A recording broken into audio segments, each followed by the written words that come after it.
Assalamualaikum warahmatullahi wabarakatuh.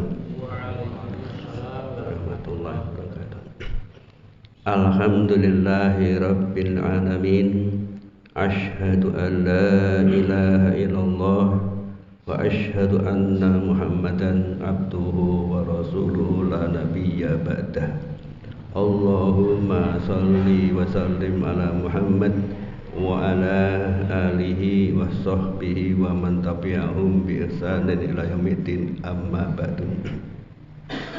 Kita bersyukur pada Allah, semoga salawat dan salam tersanjung pada Nabi kita, junjungan kita Nabi Muhammad sallallahu alaihi wasallam, keluarganya, sahabatnya dan para pengikutnya. Jamaah subuh rahimakumullah. Pagi ini alhamdulillah kita telah melaksanakan serangkaian ibadah. Pertama, sahur. Mudah-mudahan sahur ini membawa berkah. Yang kedua, bagi yang punya waktu datang awal sempat melaksanakan sholat tahiyatul masjid, menghormati masjid. Cuma kalau untuk melaksanakan tahiyatul masjid sebaiknya belum duduk, ya. Baik itu pada waktu sholat maupun di luar sholat itu disunahkan. Kalau kita ke Mekah, kulon nuwunnya itu bentuknya adalah tawaf kudum, ya, kulon nuwun, ya. Jadi boleh ketika ke Masjidil Haram bolak-balik tawaf. Ketika tawaf sudah sampai 3 putaran kok adzan, berhenti dulu dan dilanjutkan. Lah orang Jawa itu memberikan pelajaran tapi tidak tersurat saja, tidak dikatakan tapi tersirat. Rumah dulu itu pintunya sekitar 1,5 meter. Kalau sekarang kan 2 meter. Itu supaya ketika orang kulon nuwun itu ndungkluk. Orang Jawa itu pinter sebenarnya. Lalu rata-rata rumah Jawa itu tinggi, jungklu limasan, ya, 3 meter, supaya orang ke situ itu kerasan, rasanya maknyes. Kita enggak, ya, itu filosofinya. Masjid kita kan tinggi itu supaya kita merasa kecil di situ, ya, tidak sumpek. Jangan sampai masjid kita itu RSSSS, ruangannya sempit, sederhana, selonjor saja, susah, suk-sukan, ya, itu tidak nyaman. Yang kedua, setelah azan, ya, kita melakukan azan, kita masuk subuh, kita melakukan sholat 2 rakaat sholat fajar. 2 rakaat sholat fajar itu khairum minad dunya wa ma fiha, lebih baik daripada dunia dan seisinya. Cuma hal ini tidak perlu diterima mentah, tapi ada filosofi yang cukup mendalam, ya, nanti lain kali kita sampaikan itu mengapa sebenarnya. Lalu antara azan dan iqomah itu ada waktu yang mustajab. Ini perlunya kita datang awal itu kesempatan zikir dan seterusnya. Jangan sampai untuk ngobrol macam-macam lagi. Nah, sholat jamaah subuh, alhamdulillah, itu kebaikannya dihitung sama dengan sholat sunat semalam suntuk. Jadi eman-eman itu kalau tidak sholat subuh, maka 2 rakaat sajalah gitu. Nah, jamaah sekalian, di sekitar kita tanda subuh atau sekitarnya itu ada 3 macam. Ya, kita sering dengan jam 2 atau jam 3 itu ada azan gitu. Zaman Nabi cuma ada begitu. Itu fungsinya membangunkan orang untuk tahajud gitu. Dulu Nabi itu punya 2 muadzin, satu Bilal, satu Abdullah bin Umi Maktum kalau salah, ya. Jadi ketika azan pertama orang Arab sudah apal, oh ini azannya si A gitu. Jadi mereka paham. Tapi ketika sudah azan kedua, oh ini sudah masuk subuh. Nah, jamaah sekalian, dalam makan sahur dan berbuka itu ada nilai-nilai yang tersirat, kadang-kadang kurang kita pahami. Pertama, tanda sahur itu kan ada imsak, amsaka yumsik itu mengekang, itu hati-hati. Ini pelajaran bahwa dalam hidup ini ada batas. antara yang halal sebelum imsak halal. Tapi setelah imsak itu lampu kuning. Ya, kemudian untuk menuju merah. Ibarat kita jalan ke timur, di situ ada pembatas, itu imsak. Nah, kalau tidak hati-hati, kita akan nyebrang ke kanan, akan ditabrak ke sana. Artinya dalam hidup ini ada makanan, ada cara yang halal, ada cara yang itu abu-abu. Ya, pembatas ini. Nah, ketika kita di abu-abu ini, di pembatas ini, kalau kita ke kiri, insya Allah selamat. Tapi kalau ke kanan, sudah ketabrak dari sana.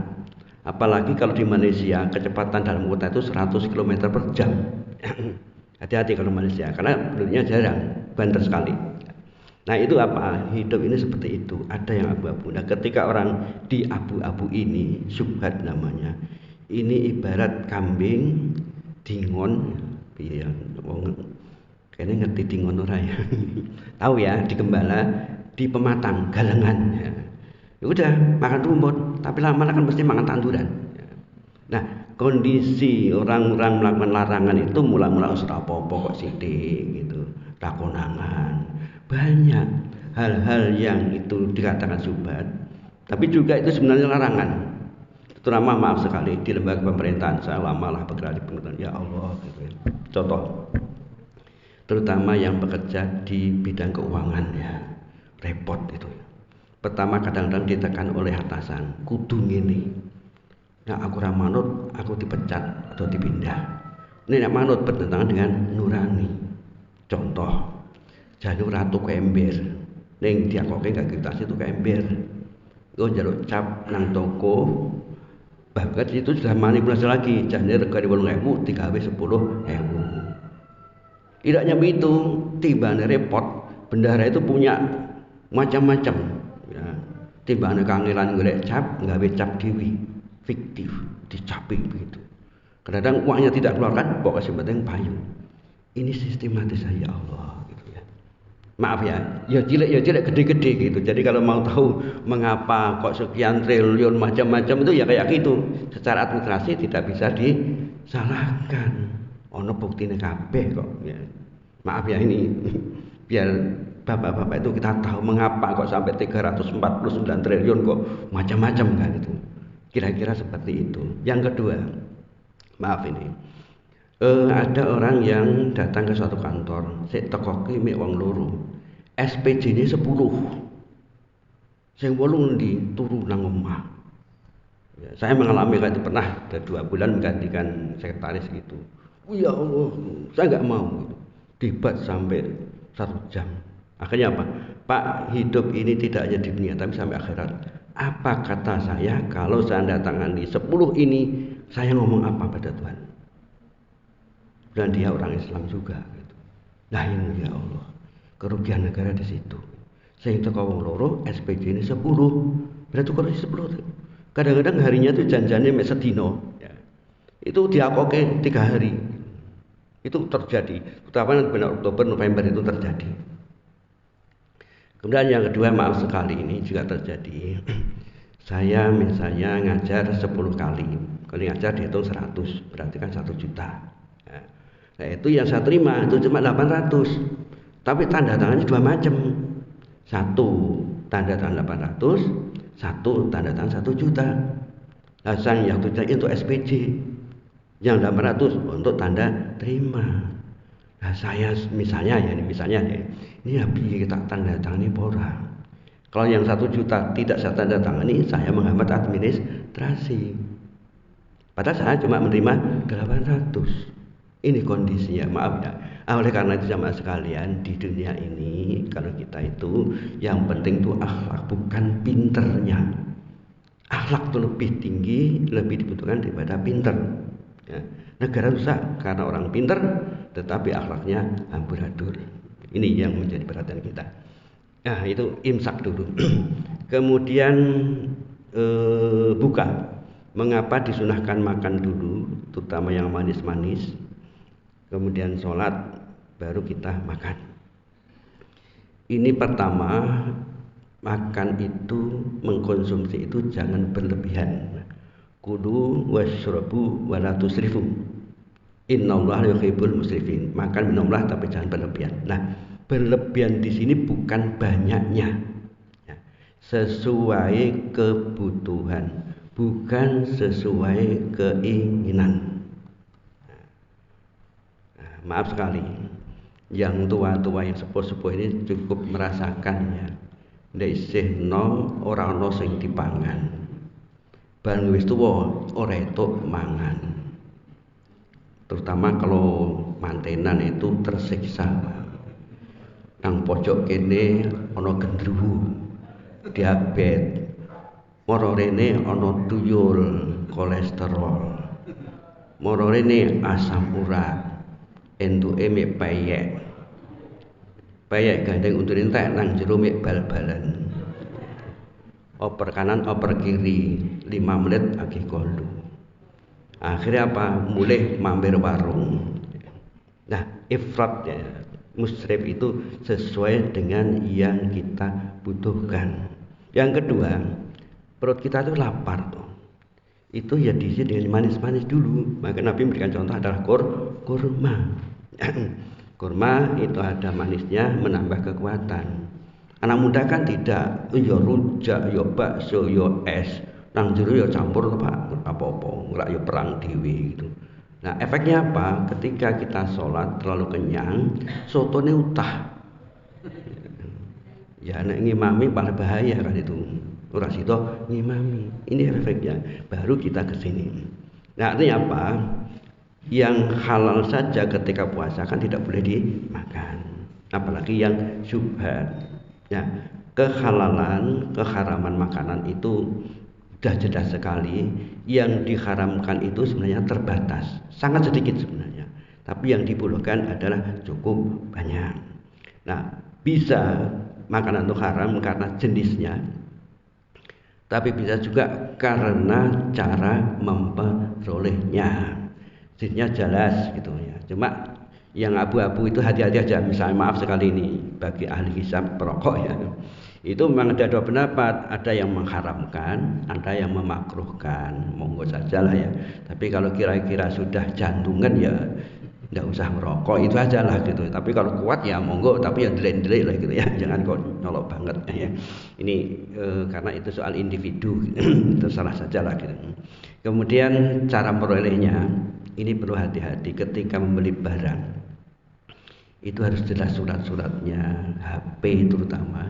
Jangan sampai kita beli HP itu milik preman, terus dibel, boleh polisi ternyata. Ya, itu bahaya. Yang abu-abu silakan hati-hati dan seterusnya. Hindari hal-hal yang meragukan. Kadang-kadang orang itu berfilosofi golek sing haram wae angel, apa meneh golek sing halal. Kadang-kadang begitu ya. Banyak cara-cara gitu. Mudah-mudahan kita dijauhkan dari hal yang haram. Hati-hati dengan yang syubhat. Kita cari yang halalan thayyibah. Bab yang haram itu akan menghalangi doa kita. Kedua, itu akan mengotori jiwa kita. Ketiga, hal-hal yang kita konsumsi haram itu juga berpengaruh pada perilaku kita dan juga anak keturunan kita.